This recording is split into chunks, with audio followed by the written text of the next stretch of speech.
Hi everyone, welcome back to another video from Webtech Tutorial. Today I'm gonna be showing you how to sign in to your Imprint application. Signing into Imprint app is quite easy, so let's jump into the video. First of all, open your Imprint application from your device and you will be able to see this interface. To log into an existing account, tap on the login link at the bottom and select one of the login method that you chose while signing up for Imprint. Since I chose the email option to sign up, I'm gonna select the same here. Simply tap on continue with email and enter your email address followed by your account's password. If you're having trouble remembering your password, you can tap on the forgot password link at the very bottom of the screen and follow through the password reset process. But if you know your credentials, there is no problem at all. Go ahead and type in your email address and then your correct password and finally tap login. And that's how you can easily sign in to your Imprint application. If you found the video to be helpful,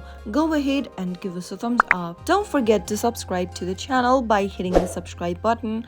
Also press on the bell icon so that you'll never miss another upcoming upload from us. I will see you again in the next video. Thank you for watching.